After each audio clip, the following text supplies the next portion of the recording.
What's good, YouTube? Since the villain back with another video, and I tried to record this video. Like, I want to say this is my third time.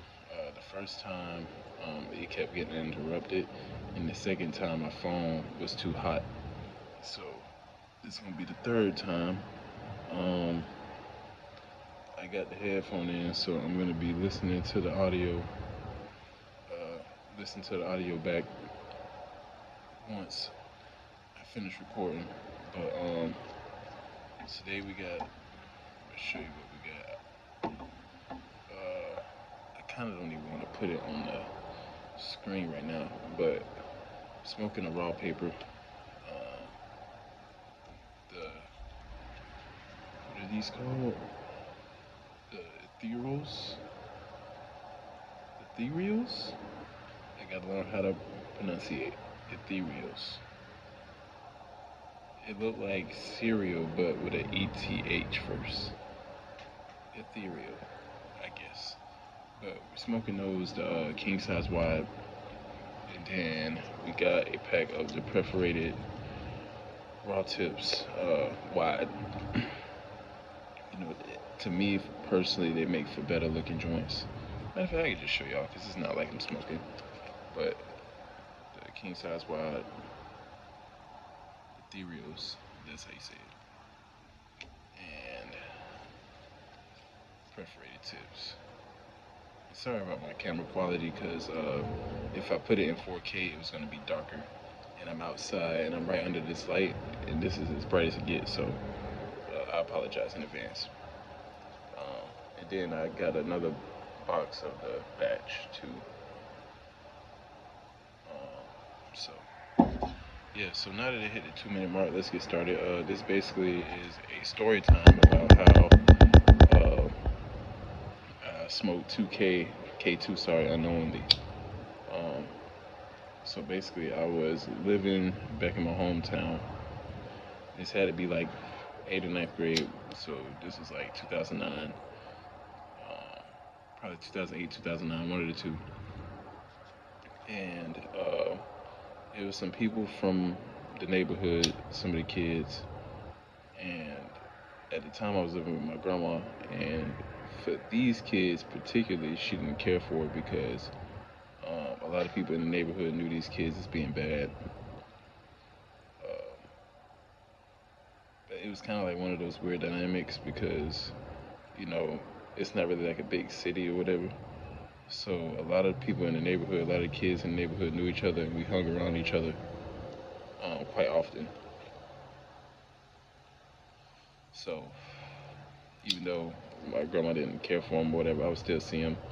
You know what I'm saying? Like, I knew my limits. I knew what I should and shouldn't do with him. Well, I thought I did. Um, I knew what I should and shouldn't do with him before this. Um,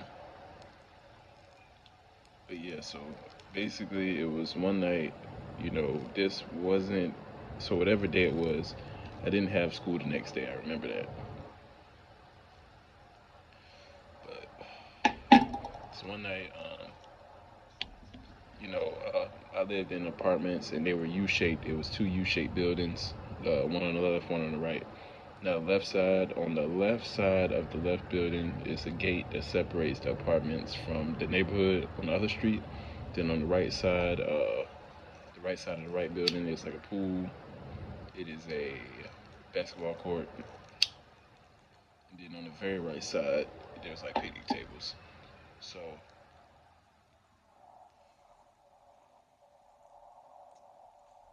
I can't remember what day this was. But whatever day it was, we we out there. It was like the sun was about to set when they ended up coming out there. But you know, so me and one of my homeboys was playing basketball before they came out. So they came over there. We were just doing stupid teenage stuff, whatever, riding bikes or playing basketball, or playing football, or playing in the fields. Because it was two fields in front of each building, like two huge open fields, so you could play football, baseball, any kind of sport out there, really. So we was doing that, whatever, and then the sun goes down. We still out there playing basketball, whatever the case may be. But at one point, we go to the picnic table, and they had a blunt, and it was already rolled up. Now at this point, for one, I know I'm not supposed to be smoking. That's for sure. But I done been around it. I done been around people who smoke, especially by this time. But I'm like eighth, ninth grade. I'm ninth, 10th grade. Sorry, one of those two. So it's like I wasn't buying weed. I wasn't smoking every day. I wasn't even smoking like every week. Like I would either smoke with my cousins or the neighborhood kids whenever they came around. But it was like a few cool older white kids, white dudes who lived in my neighborhood. And, they usually had the real good weed. Like the kids who I was smoking with, like at the time it was like Crippy or like Reggie, like just regular straight, one of the two. So so I digress. So you know I'm used to smoking by now, or not that I'm used to it, but it's like even when I wasn't around them, like I always knew weed. I always been around it, so it was nothing like too big. And I've smoked before this instance. So we sitting back there, we smoking or whatever. Ain't nothing to it. Nah, it was a swisher, so it did burn fast. That I do remember. It burned very fast. So we were smoking whatever, then finished, and then we went back to playing like basketball or whatever we was doing out there. And so like 5 to 10 minutes after, like I started feeling like really like weird. Like I started feeling so weird. Like I felt like I was about to pass out. But at that point in time, and shoot, even now, uh, I don't know like what passing out feels like. If that's what it was, then I don't even think that's what it was though, because it wasn't like I was laid out. Like it just like my vision started going like black, like in and out. It started going black, like dark, and it was scaring me because I felt like I was going blind or something. I'm like, whoa, wait a minute, wait a minute. Why do I feel like this? I've never felt like this after smoking. But like I'm panicking, bro. So it's like I don't even think I said anything to anybody because I lived in the left building and we were all in the right building. And where I stayed at the time, so I told you it's U-shaped. So we stayed on the right side of the left building at the top. So the kitchen window, you couldn't see like where we were smoking at, but you could see like the basketball court and stuff and like the pool and stuff. So my grandma could see me out there if she wanted to or whatever. But so I had to walk from the right side to the left side. I'm telling you, I don't even think I said bye to anybody. I don't know if anybody asked me where I was going. Nothing like that, bro. I just started feeling like weird. So I went to my house or whatever. Usually after I smoke or whatever, I get like some spray, or I'll like walk around the neighborhood or walk to the park, like sweat a little bit, whatever the case may be, like to kind of get the smell off of me. I didn't do none of that. And my grandma's not dumb by any means, so I'm pretty sure she knew I smoked or I've smoked before then. But I know she like instantly smelled it, whatever. But she didn't say anything. Like she would have usually said something, and she didn't. And the reason she didn't because at the time I wasn't living with my mom, but she came into town. So not only did I normally smoke K2, and I had to be in my grandma's house smelling like this stuff, and she know it, my mom is coming to visit us. So everything went downhill from there. So it was like late at night by then.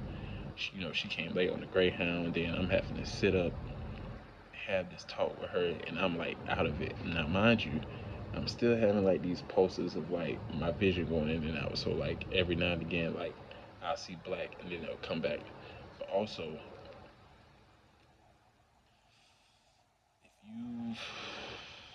use a copy machine or a scanner, and you see the line that moves up and down whenever it scans something or whatever.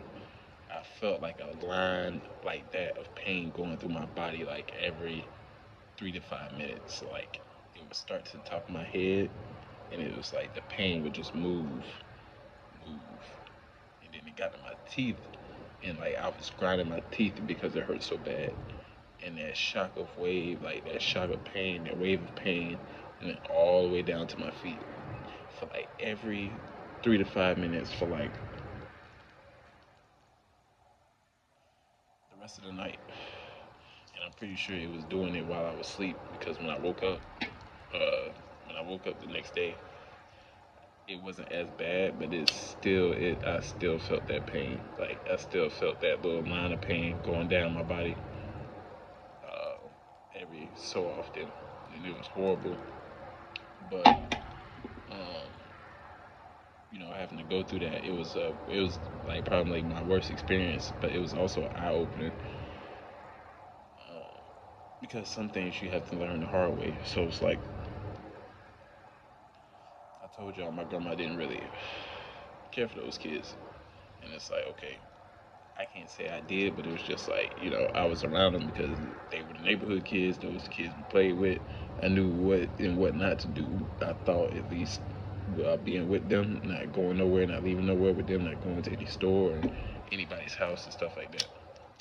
But it was eye opener because, I was naive and in a sense I was trusting them and I shouldn't have done that because it's like I would never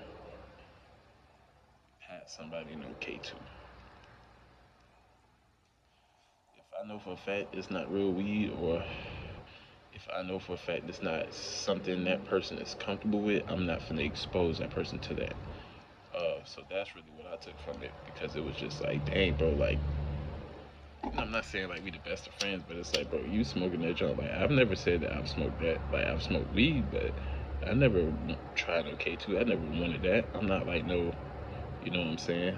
Like, I'm not that type of person. So for you to expose that to me and you knowing, or at least not even being cool enough to ask, like, yeah, have you smoked K2? Do you want to hit this? Nothing.